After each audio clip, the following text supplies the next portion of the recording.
Here's the uncomfortable truth that the fuel additive industry, the quick lube chains, and frankly, a large chunk of automotive YouTube would prefer you never fully absorb. Most of the fuel economy you're losing every single day isn't being stolen by your engine, your exhaust, or anything wrong with your car at all. It's being given away, handed over freely through habits so ordinary, so baked into the way most people drive that they've stopped feeling like choices, and the fixes cost nothing. Not a bottle, not a gadget, not a single trip to a shop. Just information, applied deliberately. Tip 1. Tire pressure is a cheat code that's hiding in plain sight, and almost nobody uses it correctly. Here's the version of this tip that actually matters, because you've heard keep your tires inflated before, and it clearly hasn't changed your life. So let me give you the part nobody bothers to explain. Underinflated tires don't just create a safety risk. They change the shape of the contact patch, the part of the tire touching the road. A properly inflated tire rolls on a relatively small, efficient contact patch. An underinflated tire squashes down and spreads out, which means more rubber dragging across more road surface on every single rotation of every single wheel. That's called rolling resistance, and it is a direct, measurable tax on your fuel economy that runs every mile you drive. The U.S. Department of Energy puts the fuel economy penalty at roughly 0.2% for every 1 psi that your tires are underinflated. That sounds small, but most drivers are running 3 to 5 psi low without knowing it, because tires lose roughly 1 psi per month naturally and another 1 psi for every 10-degree drop in ambient temperature. So a tire that was correctly inflated in August in a warm climate can be sitting 4 or 5 psi low by November without a single puncture anywhere near it. 3 to 5 psi low across 4 tires. Do the math on that penalty, and it adds up to a real number over a year of driving. Now here's the part that trips people up. The number on the side of your tire is not your target pressure. That's the maximum pressure the tire is rated to handle.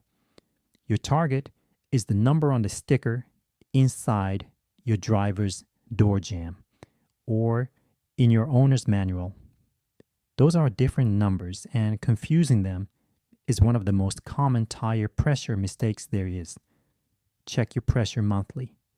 Check it cold, meaning before you've driven more than a mile or two, because driving heats the air inside the tire and raises the reading, which will make an underinflated tire look fine when it isn't. A quality gauge costs about $5 and lives in your glove box. This is genuinely one of the highest return per minute habits in this entire video. One more thing. Don't overinflate either.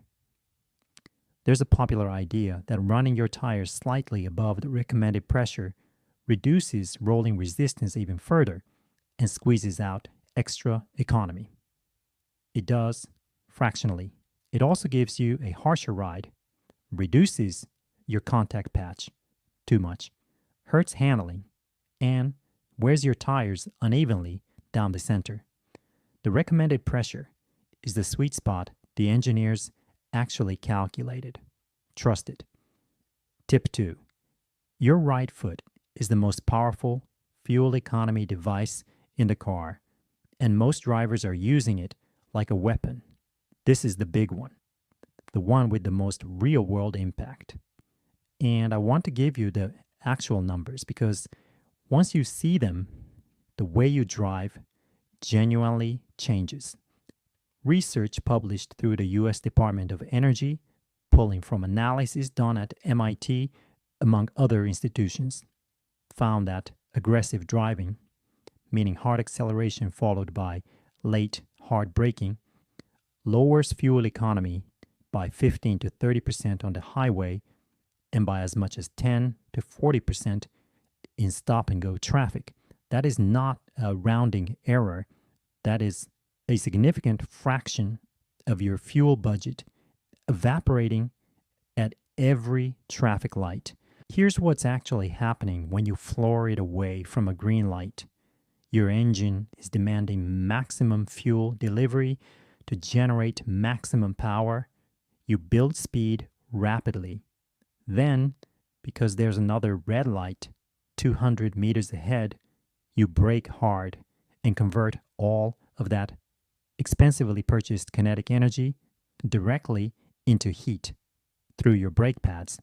You paid for that speed in fuel, and then you threw it away as heat. Every time. The alternative is embarrassingly simple. Look further ahead. When you can see that the light ahead is red or the traffic is slowing, lift off the throttle early and coast. In any modern fuel-injected car, and this is the part that genuinely surprises people, when you're coasting in gear with your foot completely off the throttle, the fuel injectors shut off entirely. You are burning zero fuel while you slow down. The engine is being turned by the wheels through the drivetrain, not by combustion. It's called overrun fuel cutoff, and it's been standard on fuel-injected engines since roughly the 1980s. If you brake instead of coasting, the injectors stay on at idle to keep the engine running. So coasting in gear to a stop is not just more economical than accelerating and braking. In that coasting phase, it's more economical than sitting at a red light with your foot on the brake. Smooth, gradual acceleration. Early liftoff. Coast to decelerate.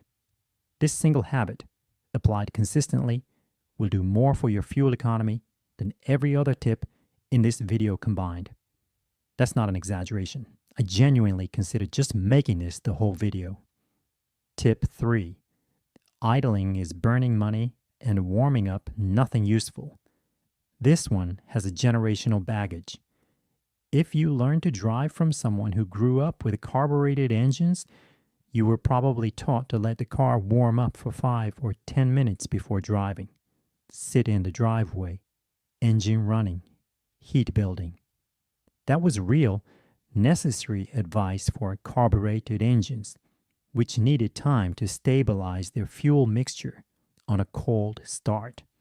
Modern fuel-injected engines, which means essentially every car built since the early 1990s, do not need this. They manage their own fuel mixture electronically from the first second. And here's the part that actually matters for your wallet. An idling engine warms up far more slowly than an engine under gentle load. The fastest way to get a modern engine to operating temperature, which is where it runs most efficiently, is to drive it gently. The U.S. Department of Energy is pretty blunt about this. They recommend roughly 30 seconds of idling on a cold start for oil pressure to build and circulate, and then drive off gently. That's it. Idling for 10 minutes on a cold morning burns fuel, contributes nothing to engine warm-up compared to gentle driving, and in cold weather can actually wash cylinder walls with excess fuel in ways that cause long-term wear. We covered that in the oil change video, actually. Go watch that one after this. The real idling cost that most people underestimate isn't the morning warm-up. It's the accumulated idling during the day.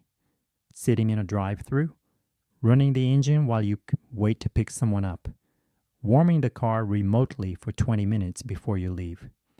An idling car is getting 0 miles per gallon while burning fuel and adding wear.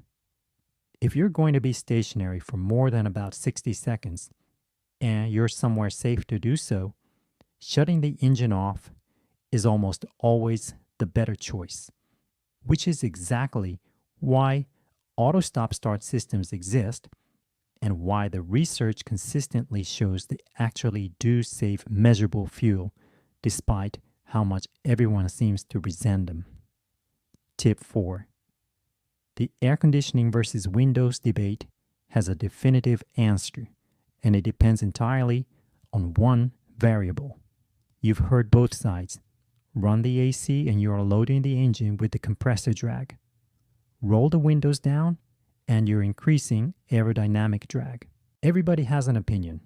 Here's the actual answer. At low speeds, in town, in traffic, windows down beats AC on fuel economy. At low speeds, aerodynamic drag is minimal. The open windows cost you almost nothing in drag, and you eliminate the compressor load entirely. In city driving, this can make a genuine difference. At highway speeds, the equation flips. Once you're above roughly 70 to 80 kilometers per hour, open windows create enough aerodynamic drag that the fuel penalty of the increased wind resistance starts to exceed the fuel penalty of running the AC compressor. At those speeds, windows up and AC on is actually the more economical choice. The crossover point varies by car shape, how many windows you open, and how hard the AC is working. But the general principle is consistent across the research. Low speed, city driving, windows down, wins. Highway speed, windows up, and AC on wins. Split the difference by using the AC on the highway and cracking windows in slow traffic. And you're genuinely optimizing rather than just picking a side in an argument. One free AC tip while we're here. Use the recirculation setting once the cabin is cool. Recirculation recools already cooled interior air rather than pulling in hot outside air and cooling it from scratch. The system works less hard, the compressor runs less, and your fuel economy is better. It's a free button press that makes a real difference. Tip 5. Fuel grade is costing you money in both directions, and most drivers are on the wrong side of this. Let's deal with both versions of this mistake because they're equally common. Version 1. Putting premium fuel in a car that is designed for regular. Premium fuel costs more per liter or gallon than regular. If your car's engine is not designed to require it, that extra money does nothing. The higher octane rating in premium fuel is a measure of the fuel's resistance to pre-ignition, what's called knock. If your engine's compression ratio and tune don't require that extra knock resistance, the premium fuel is simply more expensive regular fuel in your tank. The engine cannot extract extra power or economy from it. You are paying a premium for a feature your car cannot use. Version 2, and this one actually costs you more in the long run. Running regular fuel in an engine that specifies premium. Modern engines that require premium are tuned for it. They run higher compression, more aggressive ignition timing, and combustion characteristics that depend on the fuel's knock resistance. When you run regular fuel in a premium required engine, the knock sensors detect the lower octane, retard the ignition timing to compensate. The engine protects itself, but it does so by running less efficiently and producing less power. So you use more fuel to cover the same distance. The money you saved at the pump gets taken back in worse economy and in some cases in long-term engine stress. The distinction is required versus recommended. If your car says premium required, use premium. The math often works out that the higher fuel cost is offset by better efficiency. If your car says premium recommended, you can run regular without damaging anything, but you may lose a small amount of performance and economy. If your car says regular, use regular. There's no upside to anything else. Tip 6. The weight in your car and the things bolted to the outside of it are silently taxing every mile you drive. This one should be obvious, and yet the average car on the road is carrying a genuinely remarkable amount of unnecessary mass. The physics is simple. It takes more energy to accelerate a heavier object than a lighter one. More energy means more fuel. The U.S. Department of Energy estimates roughly a 1 to 2% fuel economy reduction for every 100 pounds of extra weight, with a bigger proportional penalty in city driving where you're constantly accelerating from stops. Go look in your boot right now, or think about what's in there. Jumper cables and a first aid kit, genuinely worth carrying. A set of golf clubs you haven't touched since March. A folding table from a party 2 summers ago. 4 reusable shopping bags. A broken umbrella. And what appears to be a brick. Less defensible. Every unnecessary kilogram you carry is paying a small fuel tax on every trip until you remove it. Now, the roof rack. I want to be specific about this because the numbers are worse than people expect. An empty roof rack, meaning just the bars with nothing loaded on them, increases aerodynamic drag enough to hurt fuel economy at highway speeds. Estimates vary by vehicle shape and rack design, but studies have found fuel economy penalties from empty roof racks ranging from 2% on some vehicles to over 10% on others at highway speeds. A loaded roof rack with cargo boxes or bikes is worse, significantly worse. A large rooftop cargo box at highway speeds can reduce fuel economy by somewhere in the range of 10 to 25%, depending on the vehicle and load. If you use your roof rack twice a year for camping trips, take it off between those trips. The 5 minutes it takes to remove it pays back in fuel savings over every motorway journey you make for the rest of the year. Tip 7. The route you choose and when you drive it matters more than almost anything you can do to the car itself. Every cold start costs you. Here's why that matters more than most people realize. A cold engine runs rich, meaning it uses more fuel than a warm one until it reaches operating temperature. Depending on ambient temperature and driving conditions, that warm-up phase can take several minutes. In cold climates, it can take longer. Any driving you do during that rich running phase is happening at significantly worse fuel economy than the same driving with a warm engine. This means short trips are disproportionately expensive per kilometer. A 2-kilometer trip to the shop uses a cold start and never lets the engine fully warm up. 3 separate 2-kilometer trips use 3 cold starts. 1 6-kilometer trip uses 1 cold start and covers the same ground far more efficiently. This is called trip chaining, and it's the habit of combining errands into a single trip while the engine is already warm, rather than making multiple separate trips throughout the day. Plan your errands in a logical sequence while you're already out. Start with the destination furthest from home so the engine is warm for the return trip on the shorter stops. This costs you nothing and consistently reduces your fuel use on those kinds of days. Route timing matters too. A smooth 20-minute drive at 60 kilometers per hour uses less fuel than a stop-and-go 20-minute drive covering the same distance. If leaving 10 minutes earlier lets you miss the worst of traffic and drive more smoothly, those 10 minutes of time spent are almost certainly returning their investment in fuel saved and in where avoided. This is not a small effect. Stop and go traffic is one of the most fuel intensive driving conditions that exists, which is exactly why city fuel economy figures are always lower than highway figures in every manufacturer's specifications. Tip 8. Cruise control is one of the most underused fuel economy tools in the car.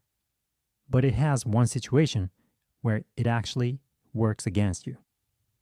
The case for cruise control on open roads is well established.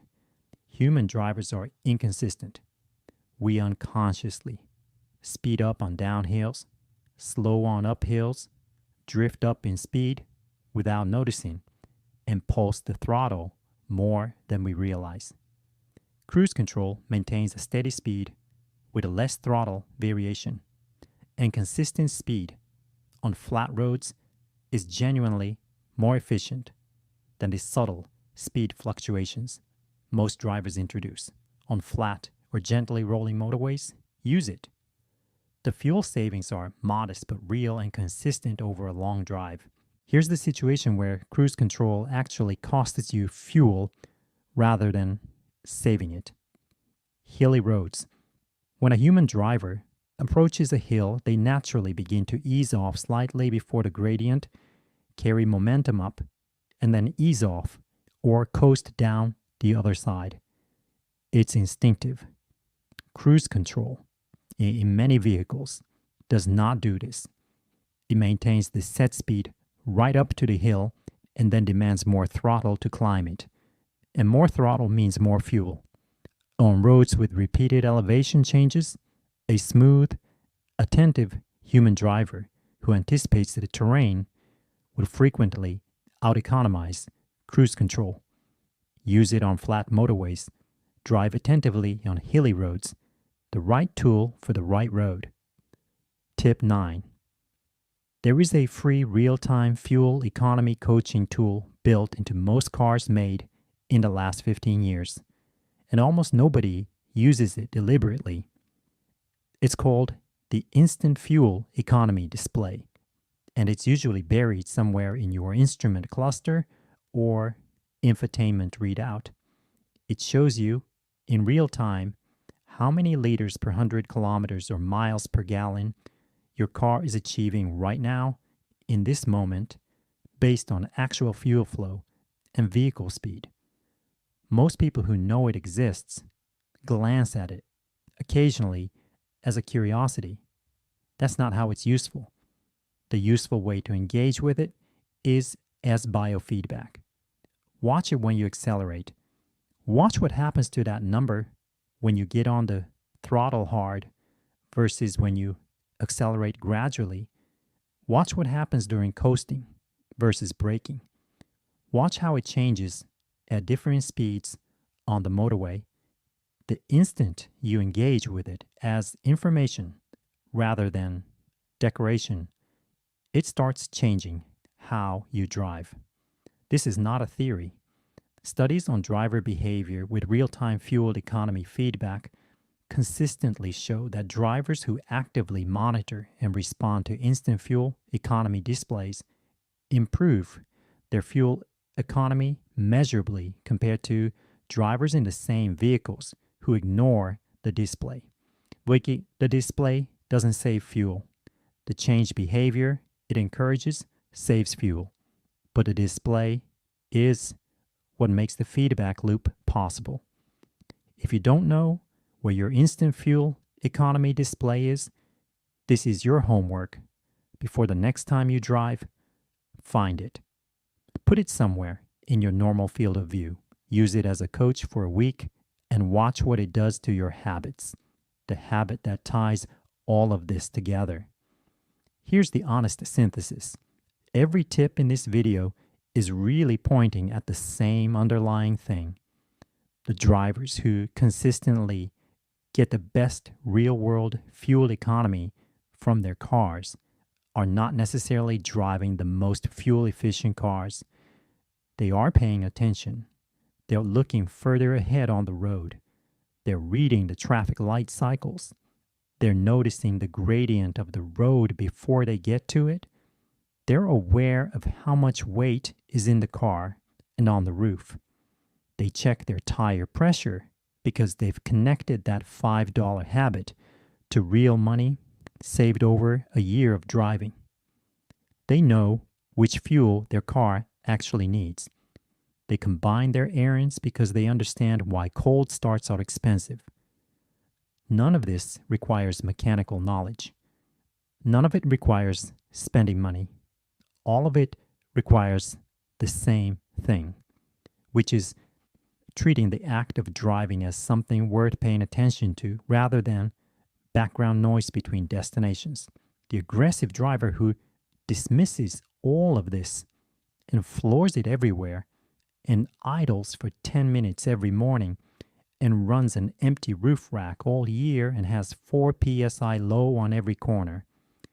That driver is probably spending somewhere in the region of 20 to 40% more on fuel than they need to. That's not a number I invented. That's what the research shows is available on the table for drivers who shift from aggressive, inattentive driving to smooth, deliberate driving. Apply these habits consistently for a month and then check your fuel receipts against the month before. I genuinely want you to do that because the difference will be real and visible, and I want you to be angry that nobody showed you this sooner. An honest word before you go. No habit in this video turns a thirsty V8 into a hybrid. And no amount of smooth driving fixes a car that needs new oxygen sensors or a properly functioning fuel injection system.